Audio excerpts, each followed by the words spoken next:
ಯಾರಿಗಾಗಿ ಯಾತಕ್ಕಾಗಿ K J George ಉತ್ತರಿಸಿ transfer bank ಯಾರಿಗಾಗಿ ಯಾತಕ್ಕಾಗಿ ಕೆಜೆ ಜಾರ್ಜ್ ಉತ್ತರಿಸಿ ಜಾರ್ಜ್ ಅವರ ನಿಮಗೆ ಎಚ್ಚರಿಕೆ ಅದರ ಮೇಲೆ ಹೊರೆ ಹಾಕುವುದು ಬೇಡವೇ ಬೇಡ ಬರಲಿ ಖಾಸಗೀಕರಣ ಬೇಡವೇ ಬೇಡ ಖಾಸಗೀಕರಣ ಬೇಡವೇ ಬೇಡ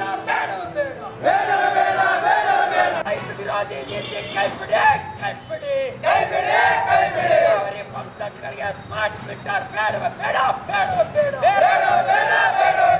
ಪಂಪ್ ಸೆಟ್ಗಳಿಗೆ ಸ್ಮಾರ್ಟ್ ಮೀಟರ್ ಬೇಡವೇ ಬೇಡ ವಿದ್ಯುತ್ ಕಾಯ್ದೆ ಬೇಡವೇ ಬೇಡ ಪ್ರಧಾನಮಂತ್ರಿಗಳ ನಿಮಗೆ ಎಚ್ಚರಿಕೆ ಪ್ರಧಾನಮಂತ್ರಿಗಳ ನಿಮಗೆ ಎಚ್ಚರಿಕೆ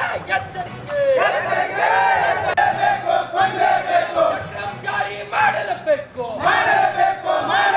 ಸಕ್ರಮ್ ಜಾರಿ ಮಾಡಲೇಬೇಕು ಇಲಾಖೆ ಉಪವಿಭಾಗಗಳ ಚಿಂಚೋಳಿ ತಾಲೂಕು ಕಾಳಗಿ ತಾಲೂಕು ಮತ್ತು ಸೇಡಂ ತಾಲೂಕು ಏನಾಗ್ತದೆ ಕಮಲಾಪುರ ತಾಲೂಕು ಏನಾಗ್ತದೆ ಟ್ರಾನ್ಸ್ಫರ್ ಸುಟ್ಟರು ಕೂಡ ಯಾವುದೇ ಕಾರಣಕ್ಕೂ ಕೂಡ 4 ದಿನ 5 ದಿನ ಅಲ್ಲ, ಅದೇನೋ ದಿನ 12 ದಿನ ಆದರೂ ಕೂಡ ಟ್ರಾನ್ಸ್ಫರ್ಗಳನ್ನು ನಿಮ್ಮಲ್ಲಿ ಏನಿದೆ ಟ್ರಾನ್ಸ್ಫರ್ ಬ್ಯಾಂಕ್ ಅಂತ ಇದೆ. ಟ್ರಾನ್ಸ್ಫರ್ ಬ್ಯಾಂಕ್ ಎದುರು ಸಲಕ್ಕಿದೆ ಅಂತಂದರೆ ರೈತರ ಟ್ರಾನ್ಸ್ಫಾರ್ಮ್ಗಳನ್ನು ಸುಟ್ಟಿದ್ರಲ್ಲಿ ಅಲ್ಲಿನ ಸ್ಟಾಕ್ ಇಟ್ಟು ಅಲ್ಲಿನ ಕಳಿಸ್ತಕ್ಕಂಥದ್ದು ಸರಬರಾಜು ಮಾಡ್ತಕ್ಕಂಥ ಒಂದು ಬ್ಯಾಂಕ್ ಅಂತ ಮಾಡಿದ್ದೀವಿ. ಒಬ್ಬರೇ ಸರ್ಕಾರ ಮಾಡಿದೆ.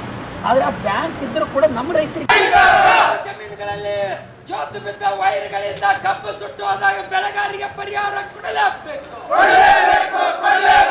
ಸುಟ್ಟರು ಟ್ರಾನ್ಸ್ಫಾರ್ಮ್ ಕೂಡಿಸಲಾದ ಸರ್ಕಾರಕ್ಕೆ ಧಿಕ್ಕಾರ. ರೈತರ ಬದುಕು ಬೀದಿ ಪಾಲ್ ಮಾಡಲು ಸರ್ಕಾರಕ್ಕೆ ಧಿಕ್ಕಾರ. ನಾವೆಲ್ಲ ರೈತ ಕುಲದವರು. ಯಾಕಂದ್ರೆ ನಮ್ಮ ರೈತ ಸ್ನೇಹಿ ಅಂದರೆ ನಮ್ಮ ಗೋವುಗಳು. ಹಾಗಾಗಿ ನಾವೆಲ್ಲರೂ ಆ ಪರಂಪರೆಯಲ್ಲಿ ಬಂದಿರತಕ್ಕಂಥವ್ರು. ಆ ರೀತಿಯಾಗಿರುತ್ತೆ ಹತ್ಯೆ ಮಾಡೋದನ್ನು ಸಪೋರ್ಟ್ ಮಾಡುವಂಥದ್ದು, ಹತ್ಯೆ ಮಾಡಲಿಕ್ಕೆ ಅವರು ಪೂರಕವಾಗಿ ಕಾನೂನು ರಚನೆ ಮಾಡೋದನ್ನು ನಾವು ಖಂಡಿತ ವಿರೋಧ ಮಾಡ್ತೀವಿ. ಹಾಗಾಗಿ ಗೋಹತ್ಯೆ ಅಷ್ಟೇ ಒಟ್ಟಾರೆ ಪ್ರಾಣಿ ಹತ್ಯೆಯನ್ನು ನಿಷೇಧಗೊಳಿಸಬೇಕು. ಆ ನಿಟ್ಟಿನಲ್ಲಿ ಸರ್ಕಾರ ಕ್ರಮಗೊಳ್ಳಿ. ಆ ರೀತಿ ಅದಕ್ಕೆ ಏನಾದರೂ ಮತ್ತೆ ಮಾರ್ಪಾಡು ಮಾಡ್ತಿದ್ದು ಮಾಡೋ ಪ್ರಯತ್ನ ಮಾಡಿದ್ರೆ ಎಲ್ಲೇ ಒಂದು ಕಡೆ ದಯಾಮೂಲ ಸಂಸ್ಕೃತಿಗೆ ಸರ್ಕಾರ ವಿರೋಧ ಮಾಡೋದೇನೋ ಅಂತ ಭಾವನೆ ಹೆಚ್ಚಾಗುತ್ತೆ. ಹತ್ಯೆಯನ್ನು ನಿಷೇಧ ಮಾಡಬೇಕು ಅಂತ, ಗೋಹತ್ಯೆಯನ್ನು ನಿಷೇಧ ಮಾಡಬೇಕು ಅನ್ನುವಂಥದ್ದು ಇಡೀ ಭಾರತೀಯರ ಮತ್ತು ಕನ್ನಡಿಗರ ಒಂದು ಆಗ್ರಹವಾಗಿದೆ.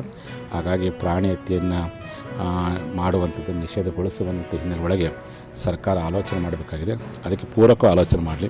ಅದಕ್ಕೆ ವ್ಯತಿರಿಕ್ತವಾಗಿರ್ತಕ್ಕ ಆಲೋಚನೆ ಮಾಡೋದು ಒಂದು ರೀತಿಯಾಗಿ ಕೃಷಿಕರಿಗೆ ಮಾಡಿದಂಥ ಒಂದು ಅವಮಾನ ಅಂತ ಹೇಳಿಕೆ ಇಚ್ಛೆಪಡ್ತೀನಿ.